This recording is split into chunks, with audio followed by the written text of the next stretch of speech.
ತುಮಕೂರು ಜಿಲ್ಲೆ ಅಮೃತೂರು ಹೋಬಳಿ ಸಣಬ ಎಂಬ ಒಂದು ಚಿಕ್ಕದಾದಂಥ ಗ್ರಾಮ. ಆ ಗ್ರಾಮದಲ್ಲಿ 1987ರಲ್ಲಿ ಒಬ್ಬ ವ್ಯಕ್ತಿ ಹುಟ್ಟಾನೆ. ಆತನ ಹೆಸರು ಬಂದು ಕಾಶಿಲಿಂಗೇಗೌಡ ಅಂತ. ಆತ ಈಗ ಬ್ಯಾಡ್ರಳ್ಳಿ ಪೊಲೀಸ್ ಠಾಣೆಯ ಸಬ್ ಇನ್ಸ್ಪೆಕ್ಟರ್. ಯಾಕಪ್ಪ ಆತನ ಇತಿಹಾಸವನ್ನು ನಾನು ತಗೊಂಡೆ ಅನ್ನೋ ಒಂದು ವಿಚಾರಗಳು ನೀವು ಹೇಳ್ಬೋದು. ಇಲ್ಲಿ ವಿಚಾರಗಳು ಆತ PSI ಎಕ್ಸಾಮ್ಗೆ ಕೊಟ್ಟಂತಹ ಏನು ಡೇಟ್ ಆಫ್ ಬರ್ತ್ ಏನಿದೆ ಅದು ರಾಂಗ್ ಇದೆ, ತಪ್ಪಿದೆ ಅನ್ನೋ ವಿಚಾರವನ್ನು ಇದೀಗ ಚಂದ್ರಶೇಖರಂ ಎಂಬುವರು ದಾಖಲೆ ಸಮೇತ ಕೊಡುವಂತಹ ಕೆಲಸವನ್ನು ಮಾಡಿದ್ದಾರೆ. ಕಳೆದ 1 ವರ್ಷದ ಹಿಂದೆಯೇ ಎಲ್ಲ ರೀತಿಯ ದಾಖಲೆಗಳನ್ನು ಕೊಟ್ಟು ಎಲ್ಲ ಹಿರಿಯ ಅಧಿಕಾರಿಗಳಿಗೂ ನೀಡುವಂತಹ ಕೆಲಸಗಳನ್ನು ಮಾಡಿದರು. ಇದೀಗ ಅಟ್ ಪ್ರೆಸೆಂಟು ಏನು ವಿಧಾನಸೌಧ ಪೊಲೀಸ್ ಠಾಣೆಯಲ್ಲಿ ಈಗ ಪ್ರಕರಣ ದಾಖಲಾಗಿದೆ. ಈ ಫೇಕ್ ಆಗಿರ್ತಕ್ಕಂಥ ದಾಖಲೆಗಳ ಇಟ್ಕೊಂಡು ಇಲ್ಲಿ 30 ವರ್ಷದ ಒಳಗಡೆ ತೋರಿಸ್ಕೊಳ್ಳೋ ಬದಲು 31 ವರ್ಷ ಆಗುತ್ತೆ ಅನ್ನೋ ಕಾರಣಕ್ಕೋಸ್ಕರ 87ನೇ ಇಸ್ವಿ ಏನಿದೆ 1987ರ ಇಸ್ವಿಯನ್ನು 88 ಅಂತ ಹೇಳಿ ಬದಲಾಯಿಸುವಂತಹ ಕೆಲಸವನ್ನು ಮಾಡಿದ್ದಾರೆ. ಅಂದರೆ ಈತನ ತಾಯಿ ಬಂದು ಕಸ ಗುಡಿಸುವಂತಹ ಸಮಯದಲ್ಲಿ ತಾಯಿ ಕಾರ್ಡ್ ಅಂತ ಸಿಗುತ್ತೆ. ಆ ಟೈಮ್ನಲ್ಲಿ ಯಾವ ಮಕ್ಕಳು ಹುಟ್ಟಿದ್ರು ಏನು ಎತ್ತ ಅಂತ ಆ ತಾಯಿ ಕಾರ್ಡು ಸಿಕ್ತು. ಅದನ್ನು ಕೋರ್ಟಿಂದ ಅದೇ ಪಕ್ಕಾ ಡಾಕ್ಯುಮೆಂಟ್ಸ್ ಅಂತ ಹೇಳಿ ಮಾಡಿಸುವಂತಹ ಕೆಲಸಗಳನ್ನು ಕೂಡ ಕಾಶಿಲಿಂಗೇಗೌಡ ಮಾಡಿಸಿದ್ದಾರೆ ಅನ್ನೋ ಒಂದು ಆರೋಪ ಈಗ ಕೇಳಿಬರ್ತಾ ಇದೆ. ಅದೇ ರೀತಿಯಾಗಿ ಅವರು 2013ರಲ್ಲಿ ಡಿಗ್ರಿ ಪಾಸ್ ಆಗ್ತಾರೆ. ಆ ಡಿಗ್ರಿ ಪಾಸ್ ಆಗಿರ್ತಕ್ಕಂಥ ಕೂಡ ಕರೆಸ್ಪಾಂಡೆನ್ಸಲ್ಲಿ ಕಟ್ಟಿದ್ದು ಅದು ಫೇಕ್ ಆಗಿ ಮಾಡಿಸಿದ್ದಾರೆ ಅನ್ನೋ ಆರೋಪಗಳು ಕೂಡ ಕೇಳಿಬರ್ತಾ ಇದೆ.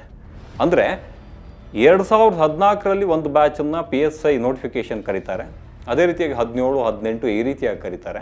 2014ರಲ್ಲಿ ಹಾಕಿರ್ತಕ್ಕಂಥ ಅರ್ಜಿ ಏನಿರುತ್ತೆ, ಈ ಕಾಶಿಲಿಂಗೇಗೌಡ ಹಾಕಿರ್ತಕ್ಕಂಥ ಪೊಲೀಸ್ ಸಬ್ ಇನ್ಸ್ಪೆಕ್ಟರ್ ಆಗೋಕ್ಕೆ ಹಾಕಿರ್ತಕ್ಕಂಥ ಅರ್ಜಿ ಅದು ಬಂದು 5/4/1987 ಅಂತಿದೆ. 2017ಕ್ಕೆ ಬಂದು 30 ವರ್ಷ ಮುಗಿದೋಗಿರುತ್ತೆ. 2018ರಲ್ಲಿ ಆತ ಮತ್ತೆ 3-4 ಬಾರಿ PSI ಎಕ್ಸಾಮ್ಗಳನ್ನು ಬರೆದು 2018ರ ಬ್ಯಾಚ್ನಲ್ಲಿ ಆತ ಸೆಲೆಕ್ಟ್ ಆಗ್ತಾನೆ. ಸೆಲೆಕ್ಟ್ ಆಗಿರ್ತಕ್ಕಂಥ ಆ ಒಂದು ಡೇಟ್ ಏನಿದೆ ಆ ಡೇಟ್ಗೆ ತಕ್ಕನಾಗಿ ಆತ ಅದಕ್ಕಿಂತ ಮುಂಚೆ ನೋಟಿಫಿಕೇಶನ್ ಕರೆದಾಗ ಏನು 5/4/1988 ಅಂತ ಹೇಳಿ ಅದನ್ನು ತಿದ್ದುವಂತಹ ಕೆಲಸಗಳನ್ನು ಮಾಡಿದ್ದಾನೆ. ಇನ್ನು ಅಂಗನವಾಡಿಯಲ್ಲಿ ಚುಚ್ಚುಮದ್ದುವನ್ನು ನೀಡುವಂತಹ ಕೆಲಸವನ್ನು ಮಾಡ್ತಾರೆ. ಅಂಗನವಾಡಿಯ ಚುಚ್ಚುಮದ್ದು ನೀಡುವಂತಹ ಸಮಯದಲ್ಲಿ ಮಕ್ಕಳು ಹುಟ್ಟಿದಂತಹ ಡೇಟನ್ನು ಬರೆಸುವಂತಹ ಕೆಲಸಗಳನ್ನು ಮಾಡ್ತಾರೆ.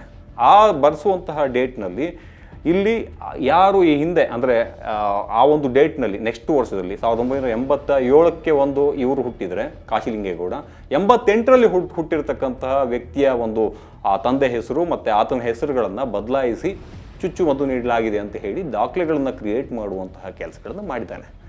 ಇದೆಲ್ಲದಕ್ಕೆ ಸಂಬಂಧಪಟ್ಟ ಹಾಗೆ ಆತ 2013ರಲ್ಲಿ ಏನು ದಾಖಲೆಗಳನ್ನು ಈ ಮಾಮೂಲಿ ಏನು ಡಾಕ್ಯುಮೆಂಟೇಷನ್ನು ಅಥವಾ ಡಿಗ್ರಿ ಸರ್ಟಿಫಿಕೇಟ್ಗಳನ್ನು ಮಾಡಿಸಿದ್ದಾನೆ ಅದು ಕೂಡ ಫೇಕ್ ಅನ್ನೋದು ಈಗ ಗೊತ್ತಾಗಿರ್ತಕ್ಕಂಥದ್ದು. ಇದೇ ರೀತಿಯಾಗಿ ಫೇಕ್ ಅಂತ ಹೇಳಿ ಗೊತ್ತಾಗಿದ್ದರೆ ಪೊಲೀಸ್ ಡಿಪಾರ್ಟ್ಮೆಂಟ್ನಲ್ಲಿ ಒಂದು ಸೆಲೆಕ್ಷನ್ ಆಗ್ತಾ ಇದ್ದಂತೆ ನೇರವಾಗಿ ವೆರಿಫಿಕೇಷನ್ ಕಳಿಸುವಂಥ ಟೀಮ್ ಏನಿರುತ್ತೆ ಇದ್ರ ಬಗ್ಗೆ ಸಂಪೂರ್ಣವಾದಂತಹ ಮಾಹಿತಿಗಳನ್ನು ಕಲೆ ಹಾಕಬೇಕು. ಅದು ಯಾವುದನ್ನು ಕೂಡ ಇಲ್ಲಿ ಕಲೆ ಹಾಕಿಲ್ಲ. ಯಾಕೆ ಕಲೆ ಹಾಕಿಲ್ಲ? ಇಲ್ಲಿ ವೆರಿಫಿಕೇಷನ್ ಹೋದಂಥವ್ರು ಯಾರು, ಇವ್ರ ಬಗ್ಗೆನೂ ಕೂಡ ತನಿಖೆ ಆಗಬೇಕು. ಮತ್ತು ಎಷ್ಟು ಜನ ಹಳೆ ಮೈಸೂರು ಭಾಗ ಇರ್ಬೋದು, ಅದೇ ರೀತಿಯಾಗಿ HK ಭಾಗದಲ್ಲೂ ಕೂಡ ಸಾಕಷ್ಟು ಜನ PSIಗಳು ಸೆಲೆಕ್ಟ್ ಆಗಿದ್ದಾರೆ. ಕರೆಸ್ಪಾಂಡೆನ್ಸ್ ಆಗಿ ಪಾಸ್ ಆದಂಥವರು ಅದೇ ದಾಖಲೆಗಳನ್ನು ಡಾಕ್ಯುಮೆಂಟ್ಸ್ಗಳನ್ನು ಕೊಟ್ಟವ್ರು ಇರ್ತಾರೆ. ಮಾರ್ಕ್ಸ್ ಕಾರ್ಡು ಫೇಕಾ ಅಥವಾ ಅಲ್ವಾ, ಡೇಟ್ ಆಫ್ ಬರ್ತ್ ಚೇಂಜ್ ಆಗಿದೆ ಇಲ್ವಾ, ಇದೆಲ್ಲದ್ರ ಬಗ್ಗೆನೂ ಕೂಡ ಸಂಪೂರ್ಣವಾದಂಥ ಮಾಹಿತಿಗಳನ್ನು ಪೊಲೀಸ್ ಇಲಾಖೆ ಪಡೆಯಬೇಕಾಗಿದೆ. ಈಗ ಬರೀ ಕಾಶಿಲಿಂಗೇಗೌಡ ವಿಚಾರಕ್ಕೆ ಸಂಬಂಧಪಟ್ಟ ಹಾಗೆ ಈಗ ದೊಡ್ಡ ಸುದ್ದಿಯಾಗಿದೆ.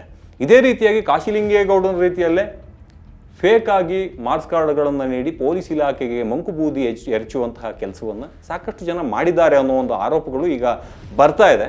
ಅದ್ರ ಬಗ್ಗೆನೂ ಕೂಡ ಪೊಲೀಸ್ ಇಲಾಖೆ ತನಿಖೆಯನ್ನು ನಡೆಸಬೇಕು.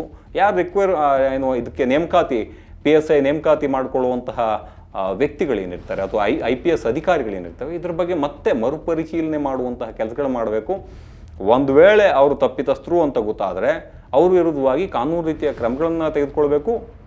ಅದಕ್ಕಿಂತ ಮುಂಚೆ ಈ ಸಬ್ ಇನ್ಸ್ಪೆಕ್ಟರ್ ಅನ್ನೋ ಹುದ್ದೆಯನ್ನು ಫಸ್ಟಿಗೆ ಅವನು ಕೊಟ್ಟಿದ್ದಾರಲ್ಲ ಅದನ್ನು ಅಲ್ಲಿಗೆ ಅವ್ರನ್ನ ರದ್ದು ಮಾಡುವಂತಹ ಕೆಲಸಗಳು ಮಾಡಬೇಕು, ವಜಾ ಮಾಡುವಂತಹ ಕೆಲಸಗಳನ್ನು ಕೂಡ ಮಾಡಬೇಕು. ಇಲ್ಲದೆ ಹೋದರೆ ಇಂತಹ ವ್ಯಕ್ತಿಗಳು ಬರೀ ಲೂಟಿ ಹೊಡೆಯೋದಕ್ಕೋಸ್ಕರ ಜೀವನವನ್ನು ನಡೆಸದಂತೆ ಕಾಣಿಸುತ್ತೆ. ಯಾಕಂತ ಹೇಳಿದ್ರೆ ಇಂತಹ ಒಂದು ಪೋಸ್ಟ್ ಇಟ್ಕೊಂಡೆ ನಂತರದಲ್ಲಿ ನಾನೊಂದು ನೆಕ್ಸ್ಟ್ ಲೆವೆಲ್ಗೆ ಬೆಳಿಬೇಕು, ಕಾನೂನು ಸುವ್ಯವಸ್ಥೆ ಅನ್ನೋ ಹೆಸರಲ್ಲೇ ಇಡೀ ಊರೇ ಲೂಟಿ ಮಾಡುವಂತಹ ಕೆಲಸಗಳನ್ನ ಮಾಡಬೇಕು ಅನ್ನೋ ರೀತಿಯಲ್ಲಿ ಹೋಗ್ತಾರೆ.